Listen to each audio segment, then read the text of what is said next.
దీనికి bobbin filling కూడా చాలా ఈజీ అండి. జస్ట్ ఈ స్పూల్ పైకెత్తి థ్రెడ్ ఇట్లా పెట్టాలి. థ్రెడ్ అనేది ఎప్పుడు ఈ డైరెక్షన్లోనే తిరగాలి. తర్వాత దీంట్లో పెట్టాలి. ఇది ఉంది కదా, మనకి కావాలంటే ఇక్కడ డైరెక్షన్స్ కూడా ఇస్తారు. దీంట్లో పెట్టాక ఇది ఉంది కదా, దీంట్లో పెట్టి ఈ బాబిన్కి ఒక హోల్ ఉంటుంది. థ్రెడ్ అనేది ఇట్లా హోల్స్ ఇస్తారు మనకి. ఆ హోల్స్లోకి ఎక్కించేయాలి. ఎక్కించాక దీంట్లో పెట్టి దీన్ని ముందుకనాలి. ముందుకెళ్ళాక ఏంటంటే మోటార్ అనేది బాబిన్కి వర్క్ అవుతుంది. ఓకేనా? ఇట్లా థ్రెడ్ పట్టుకొని చూసారా, ఇట్లా రన్ అయినప్పుడు మనం తీసేయడమే. ఫస్ట్ 2-3 రౌండ్స్ తిరిగేటప్పుడు మాత్రం పట్టుకొని తర్వాత వదిలేయడమే. జస్ట్ చూడండి, చాలా ఈజీగా అయిపోతుంది మనకి బాబిన్ ఫిల్లింగ్ అనేది. ఓకే, ఫిల్లింగ్ అంతా అయిపోయింది. చూడండి, కట్ చేస్తాను. ఇక్కడ కట్ చేసుకోవచ్చు, మనకి కట్టర్ ఉంది. ఒకసారి చూపిస్తాను అండి. ఇదిగోండి కట్టింగ్, ఎట్లా కట్ చేసుకోవచ్చు. మనకి కట్టర్ ఇచ్చారు. నేను ఏంటంటే దీన్నే యూజ్ చేస్తున్నాను. ఇది అనేది నాకు కొంచెం అలవాటు తక్కువ. ఇదిగో వైరింగ్ అంతా అయిపోయింది. మనం ఇందాక చేతితో పట్టుకున్నాం కదా, ఆ ఎక్స్ట్రాను కూడా కట్ చేసాను. చూడండి, ఇదిగో ఈ హోల్. ఓకే, ఇప్పుడు ఈ బాబిన్ని ఎట్లా ఫిక్స్ చేసుకోవాలో చెప్తాను. ఇది ఉంది కదా, దీన్ని రిమూవ్ చేసుకోవాలి. రిమూవ్ చేశాక ఇక్కడ మనకి ఇన్స్ట్రక్షన్స్ ఇచ్చారు 1 2 3 అని చెప్పి. ఎప్పుడు థ్రెడ్ అనేది అప్ సైడ్ పెట్టాలి చెప్తాను. ఇట్లా ఉంది కదా, ఈ యాంగిల్లోనే పెట్టాలి మనం, ఇట్లాగా.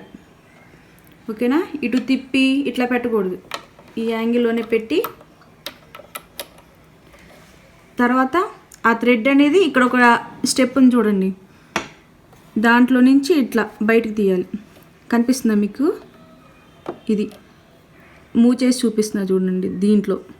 దీంట్లో హుక్లోకి మనం ఇన్సర్ట్ చేసి ఇట్లా పొజిషన్ ఇచ్చుకోవాలి. మనకి ఏమైనా ఎక్స్ట్రా ఉంటే దీంట్లో కట్ చేసుకోవచ్చు కట్టర్తో. ఓకే, అర్థమైంది అనుకుంటున్నాను. నెక్స్ట్ దీన్ని క్లోజ్ చేసేయడమే. నెక్స్ట్ పై థ్రెడ్ అనేది ఇది దీంట్లో పెట్టేసాం కదా, దీంట్లో నుంచి అవసరం లేదు. ఇది ఓన్లీ బాబిన్కే. నెక్స్ట్ ఇక్కడ నుంచి డైరెక్ట్ ఇట్లా పెట్టి ఇది ఇక్కడ ఒక స్టెప్ ఉంటుంది. దీంట్లో నుంచి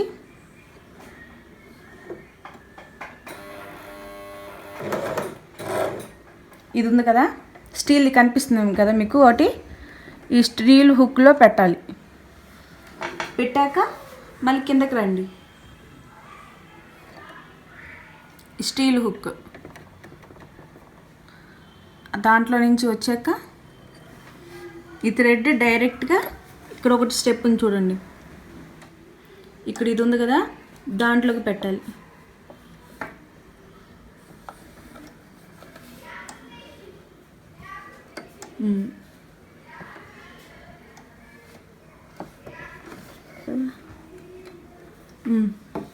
పెట్టేశాను. దాని నెక్స్ట్ మనం డైరెక్ట్గా నీడిల్లో కన్నా పెట్టుకోవచ్చు. మనకు ఆటోమేటిక్ నీడిల్ ఫిక్సింగ్ కూడా ఉంది, దాంట్లోనే పెట్టచ్చు. నేనేంటంటే బై హ్యాండే పెట్టేస్తున్నాను. మళ్ళీ దానికి అలవాటు పడిపోయామంటే కష్టం అని చెప్పి ఇది పెట్టేశాక మనం దీన్ని పైకెత్తుకోవాలి.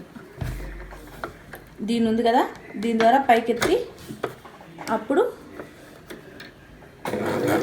అదిగోండి బాబిన్లో దారం వచ్చేసింది.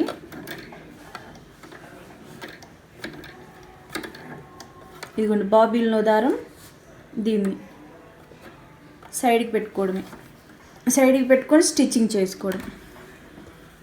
స్టిచ్చింగ్కి ఫస్ట్ దీన్ని పైకెత్తాలి.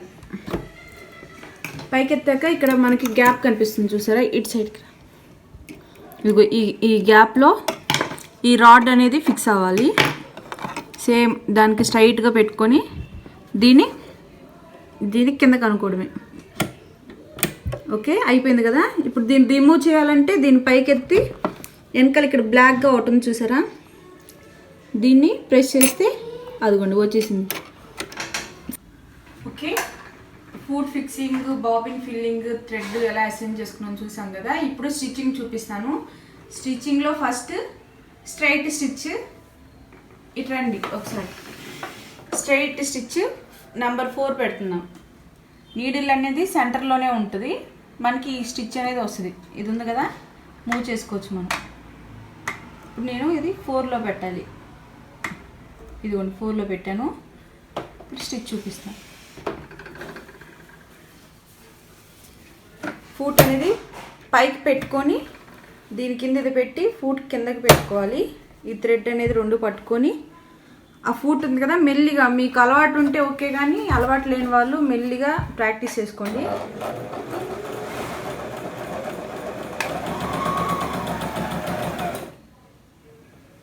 ఇంకో స్టిచ్, ఇది స్టిచ్ కదా, నెంబర్ 4 స్టిచ్. మీకు పెద్ద స్టిచ్ చూపిస్తాను, నెంబర్ 6. నెంబర్ 6లో ఇది పెట్టి చూడండి, ఇప్పుడు పెద్ద స్టిచ్ వచ్చింది. ఓకే, ఇప్పుడు జిగ్జాగ్ చూపిస్తాను.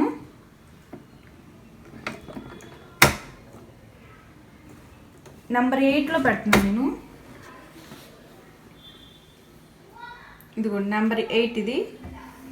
ఇది నెంబర్ 8 నార్మల్, థిక్గా రాదు. ఈ 11లో ఏంటంటే థిక్గా వస్తాయి, ఇదేంటంటే కొంచెం నార్మల్గానే వస్తుంది. చూడండి, ఇప్పుడు మనం ఇంకేం చేయక్కర్లా, దీంట్లో పెట్టేసి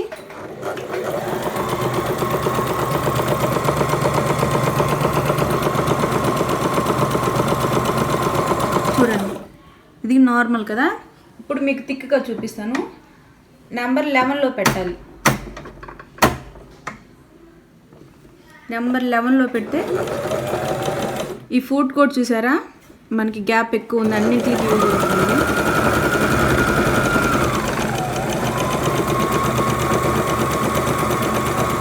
చూసారా, థిక్గా వచ్చింది. మనకి ఇక్కడ ఏమన్నా థ్రెడ్ ఏమన్నా సరిగా లేదంటే మనం టెన్షన్ ఫిక్స్ చేసుకోవచ్చు. ఇక్కడ ఉంది కదా, నేను నెంబర్ 3లో పెట్టాను. ఈ టెన్షన్ అనేది క్లాత్ని బట్టి మారుతుంది. మనం ఇది క్లాత్ కొంచెం పల్చగానే ఉంది కాబట్టి 2లో 3లో పెట్టుకుంటే సరిపోద్ది. క్లాత్ ఇంకా థిక్గా ఉంటే తక్కువ చేసుకోవడం అలాగా. ఈ కింద బాబిన్ థ్రెడ్ టెన్షన్ అనేది ఫిక్స్ చేసుకోవాలి. చూడండి, మనకి బ్యాక్ సైడ్ బాగానే ఉంది. ఓకేనా, మనం బ్యాక్ సైడ్ స్టిచ్చింగ్ టైట్గానే వస్తుంది. సో ఇది కరెక్టే. మనకి ఇంకా అప్పర్ థ్రెడ్ ఫిక్సింగ్ కావాలంటే ఈ వెనకాల ఉంటుంది చూడండి, ప్లస్ మైనస్ అని చెప్పి. ఇది ఇక్కడ కొంచెం స్క్రూని టైట్ చేసుకోవడం, లూజ్ చేసుకోవడం అవి చేసుకోవాలి. బట్ దీని అవసరం అంతేం ఉండదు. మ్యాక్సిమం క్లాత్లో ఏమైనా చేంజెస్ ఉంటే క్లాత్ని బట్టి టెన్షన్ అనేది దీన్ని అనేది ఫిక్స్ చేసుకోవాలన్నమాట.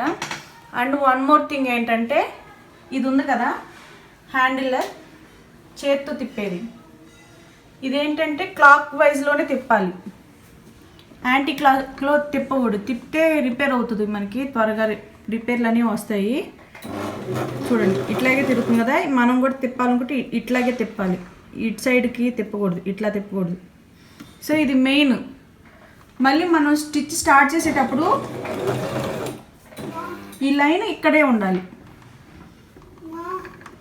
ఇక్కడ ఉన్నప్పుడే మనం స్టిచ్ స్టార్ట్ చేస్తే మంచిది, మనకి రిపేర్లు అవి ఎక్కువ రావు. ఓకేనా. ఓకే, జిగ్జాగ్ చూపించాను కదా, ఇప్పుడు మీకు బ్లైండ్ స్టిచ్ చూపిస్తాను. బ్లైండ్ స్టిచ్ అనేది నెంబర్ 12.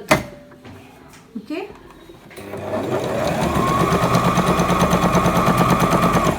ఇదిగోండి, ఇది బ్లైండ్ స్టిచ్. ఇట్లా మనకి చాలా టైప్స్ ఉన్నాయి. నేను నెంబర్ 15 పెడుతున్నాను. ఓకే, ఇప్పుడు నెంబర్ 15 స్టిచ్ చూపిస్తాను. నెంబర్ 15లో ఈ షేప్లో వస్తుంది. ఓకే, ఈ స్టిచ్చెస్ వేసాక మనం ఎట్లా రిమూవ్ చేయాలో చూపిస్తాను. దీని పైకని కొంచెం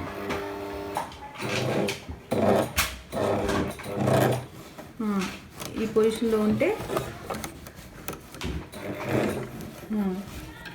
చూసారా, ఇట్లా లా అయితే వచ్చేస్తుంది. వచ్చేసాక ఇది ఉంది కదా పైన, దీంతో అన్న కట్ చేసుకోవచ్చు, దీంతో అన్న కట్ చేసుకోవచ్చు. ఓకే, చూడండి ఒకసారి ఒక లుక్ వేయండి. స్టిచ్చెస్ అనేది ఇది బార్డర్కి వేసుకునేలాగా చాలా బాగుంటుంది. ఇది మనం చాలా డ్రెస్సెస్ మీద కూడా చూసి ఉంటాం. ఇది నెక్స్ట్ ఇది బ్లైండ్ స్టిచ్, నెక్స్ట్ ఇది జిగ్జాగ్, నెక్స్ట్ ఇది స్ట్రైట్ స్టిచ్. ఇది స్ట్రైట్, ఇది జిగ్జాగ్లోనే కొంచెం దూరం ఉంది, చిన్నది, లాంగ్ది కాకుండా ఇట్లా మామూలుది. ఇది కూడా మనం డ్రెస్సుల మీదకి వాటికి స్టైలింగ్గా చేసుకోవచ్చు. ఇది స్ట్రైట్ స్టిచ్. సరే, మొత్తం చాలా బాగుంది కదా. ఓకే, ఇప్పుడు మనకి స్టిచ్చెస్ అయిపోయినాయి కదా. ఒకసారి మీకు బటన్ హోల్ ఎట్లా చేయాలో చూపిస్తాను. ఇది బటన్ హోల్ కదా. దీన్ని వాళ్ళు ఏంటంటే 4 పార్ట్స్ చేశారు. ఇది బీగా, పైది ఏ, ఇది సి, ఇది ఇటు సైడ్ ఉంది కదా, ఈ స్టిచ్ని డీగా డివైడ్ చేశారు. ఫస్ట్ మనం ఎప్పుడైనా సరే వీళ్ళు చెప్పిన ఇన్స్ట్రక్షన్ ప్రకారమే మనం స్టిచ్ చేయాల్సి ఉంటుంది. అర్థమైంది కదా. ఇది ఏ, ఇది బి, ఇది సి, ఇది ఏ, ఇది డి. ఓకే, మీకు చూపిస్తున్నాను. పొజిషన్ 1లో పెట్టాను. పొజిషన్ 1 అంటే ఇది ఏసీల దగ్గరికి వస్తుంది. ఫస్ట్ బి స్టార్ట్ చేయాలి. ఓకేనా.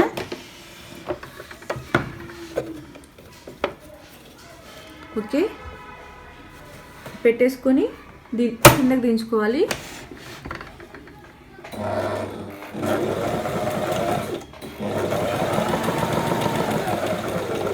చూసారా, కింద నుంచి పైకి వచ్చింది.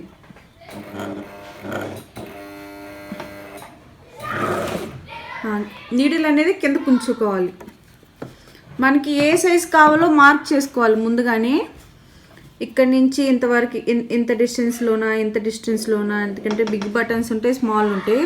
మనం ముందుగానే ఇలా మార్క్ చేసుకోవాలి.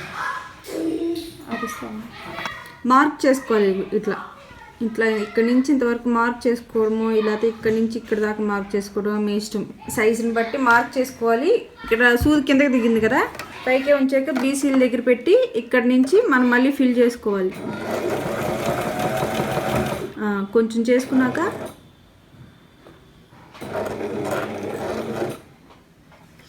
ఇటుకి ఎండ్ అవ్వాలి, ఎందుకంటే మనకి స్టిచ్ అనేది ఇటు నుంచి రావాలి కదా మళ్ళీ. సో ఇప్పుడు డీ పెట్టుకోవాలి. డీ పెట్టుకొని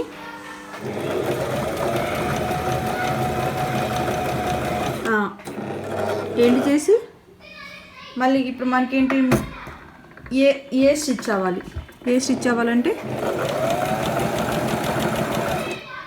ఓకే, మన బటన్ హోల్ అనేది అయిపోయింది. ఇది కూడా బటన్ హోల్. దీన్ని మనం మధ్యలో పెట్టి కట్ చేసుకోవడమే. ఇదేంటంటే కొంచెం ఇది లైనింగ్ క్లాత్ అవడం వల్ల మీకు కొంచెం స్టిచ్ అనేది స్టిఫ్ కనిపించట్లేదు. ఇక్కడంతా కనిపిస్తుంది, ఇది కొంచెం పల్చగా కనిపిస్తున్నట్టుంది కదా మీకు ఇంకా థిక్గా కావాలంటే ఇంకోసారి మనం వేసుకోవచ్చు, ఏం ప్రాబ్లం ఏం లేదు. Button whole okay, button whole అయిపోయింది కదా మనది. నెక్స్ట్ ఇంకోటి అడ్వాంటేజ్ ఏంటంటే దీనికి ఇది రిమూవ్ చేయొచ్చు కదా. మన స్లీవ్ స్టిచ్చింగ్స్ కానీ ప్యాంట్ రౌండ్ ఇది ఇట్లా ఉందనుకోండి, ఈ స్లీవ్స్ మనం ఏమన్నా కుట్టాలనుకుంటే ఫ్రీ ఆర్మ్ స్పేస్ ఉంది కదా, చక్కగా ఇట్లా మనకి రొటేషన్కి ఈజీగా ఉంటుంది. ఓకేనా. మనం చక్కగా ఏదైనా లెగ్ది కుట్టాలన్నా, ఏదైనా చేయాలన్నా, స్లీవ్స్ కుట్టాలన్నా ఈ రొటేటింగ్కి బాగుంటుంది. ఇది కింద గ్యాప్ ఇవ్వడం వల్ల ఇది కూడా ఈ ఆప్షన్ కూడా చాలా కంఫర్ట్గా ఉంది కదా. మళ్ళీ కావాలంటే మనం ఇది ఫిక్స్ చేసుకోవచ్చు. ఓకే, 1 year అయినా నేను చాలామంది ఫీడ్బ్యాక్లో చూసాను, ఈ ఎల్ఈడి లైట్ అనేది 1 yearకే పోతుంది అది ఇదని. నేను 1 year and 2 years అయిపోతుంది. నియర్లీ నవంబర్కి వస్తే 2 years అయిపోయింది. ఇది స్టిల్ నో ప్రాబ్లం. ఓకే, మన వర్కింగ్ అంతా అయిపోయిన తర్వాత థ్రెడ్లు అవన్నీ దీని లోపలికి వెళ్తాయి. సో క్లీనింగ్ అనేది చాలా ఇంపార్టెంట్. మనం ఒకసారి స్టిచ్ చేసే ముందు, స్టిచ్ చేసిన తర్వాత క్లీనింగ్ అనేది మస్ట్. క్లీనింగ్ ఎలా చేయాలో కూడా మీకు చూపిస్తాను. ఇది రిమూవ్ చేసేయాలి. నెక్స్ట్ ఈ బాబిన్ది రిమూవ్ చేయాలి. థ్రెడ్ కూడా ఇది పైకెత్తి థ్రెడ్ కూడా తీసేసేయాలి. ఓకేనా. బాబిన్ తీసాను. తీసాక ఈ స్క్రూల్ ఇది ఉండండి, ఫూట్ కూడా రిమూవ్ చేయాలి, మర్చిపోయాను. ఫూట్ కూడా రిమూవ్ చేసాము. ఈ స్క్రూల్ రిమూవ్ తిప్పాలి. తిప్పడానికి మనకు ఒకటి ఇస్తారు స్క్రూ రొటేటర్. ఓకే, ఫుట్ కూడా రిమూవ్ చేయాలి. ఇది రిమూవ్ చేస్తాం కదా, ఈ స్క్రూలు కూడా రిమూవ్ చేయాలి. చూడండి, ఇది దీని స్క్రూ రొటేటర్, దీన్ని పెట్టి ఇట్లా తిప్పడమే. ఓకే, దీంతో మనం ఈ స్క్రూలు రిమూవ్ చేసుకోవాలి. అండ్ మర్చిపోయాను, మనం సూది కూడా తీసేయాలి, ఎందుకంటే ఈ హోల్స్లో పడిపోయే ఛాన్సెస్ ఉంటాయి. సో తీసే ముందు ఏంటంటే ఒక క్లాత్ పెట్టుకోండి, మళ్ళీ హోల్లోకి వెళ్ళకుండా ఒక క్లాత్ పెట్టుకొని ఇక్కడ ఒకటి స్క్రూ ఉంటుంది ఇటు పక్క, జస్ట్ దీంతోనే రొటేట్ చేసుకుంటే సరిపోతుంది.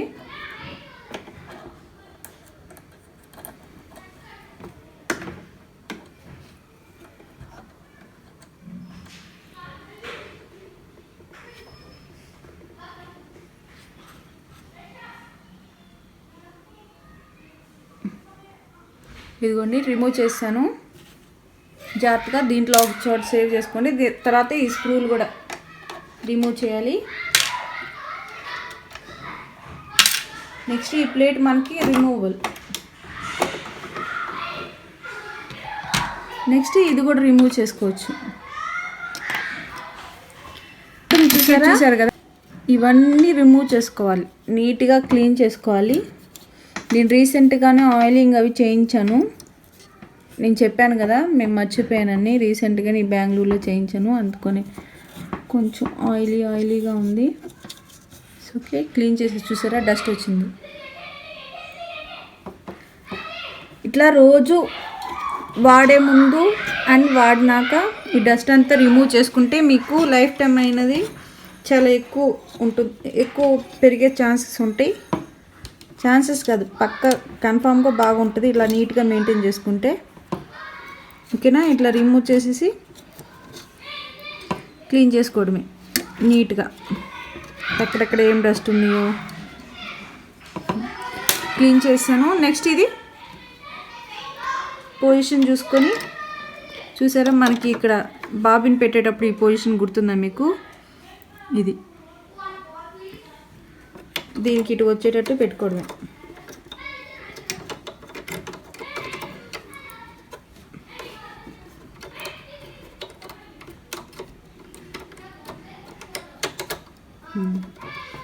ఇదిగోండి, ఇక్కడ ఒకటి ఉంది కదా, ఇది ఈ పొజిషన్లో ఉండాలి. ఓకే, పెట్టేశాను. నెక్స్ట్ దీన్ని పెట్టేసుకొని స్క్రూస్ పెట్టేసుకోవడమే.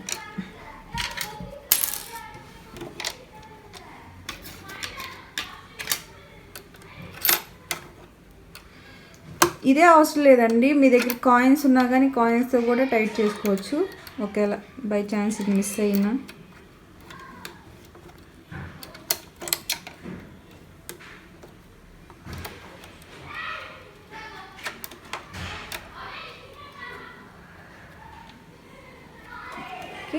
నీడిల్ కూడా పెట్టాను.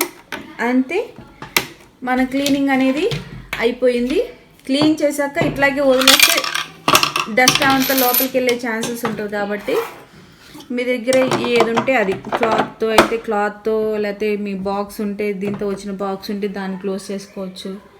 వాట్ ఎవర్ మీ దగ్గర ఏది ఉంటే దాంతో స్టోర్ జాగ్రత్తగా పెట్టుకోండి. సన్లైట్ మాత్రం డైరెక్ట్ సన్లైట్ పడకూడదు, గుర్తుపెట్టుకోండి. ఓకేనా? ఓకే, ఈ ప్రోడక్ట్ గురించి ఎక్స్ప్లెయిన్ చేశాను కదా, మీకు డ్రాబ్యాక్ చెప్తానన్నాను కదా. ఒకటి డ్రాబ్యాక్ అంటే ప్రోడక్ట్ విషయంలో కాదు, ప్రోడక్ట్లో ది బెస్ట్ ఈ ప్రోడక్ట్. ఇప్పుడు దాకా నేను 2 years అవుతుంది, ఏ నెగిటివిటీ ఏం లేదు. జస్ట్ ఇట్లాంటి కొన్నప్పుడు ఏంటంటే మనకి ఎక్స్టెన్షన్ టేబుల్ కానీ లేకపోతే ఈ మిషన్ పెట్టుకునే స్టాండ్ కానీ కొనుక్కుంటే బెస్ట్.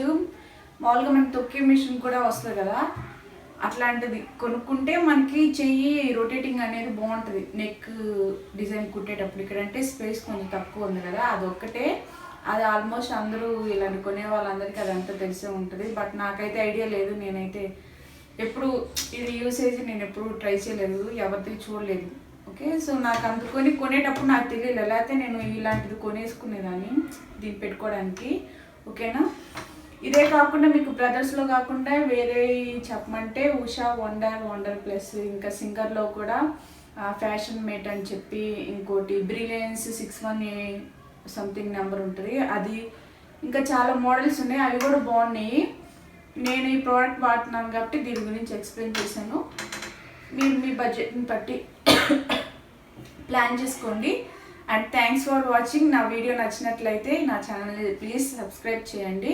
అండ్ మీకు ఇంకా ఏమైనా డౌట్స్ ఉంటే ఈ ప్రోడక్ట్ గురించి కామెంట్ సెక్షన్లో చెప్పండి, ఓకేనా. అండ్ మీకు మెయిన్ సర్వీస్ సెంటర్లు గురించి చెప్పాను కదా, సర్వీస్ సెంటర్ లేవని కాదు, దీనికి మీకు దగ్గరలో అంటే మళ్ళీ మీరు ఎక్కువ జర్నీ చేయాల్సి వస్తుందేమో అని అది చెప్పాను, అంతేగాని దీనికి సర్వీస్ సెంటర్ లేవని కాదు. మరీ లాంగ్ ఉంటే మీకు ఇబ్బంది అని నేను ఒకసారి మీకు ఒక ఐడియా కోసం చెప్పాను అంతే, ఓకేనా. Thanks for watching. మర్చిపోకండి నా ఛానల్ సబ్స్క్రైబ్ చేయడం. బాయ్.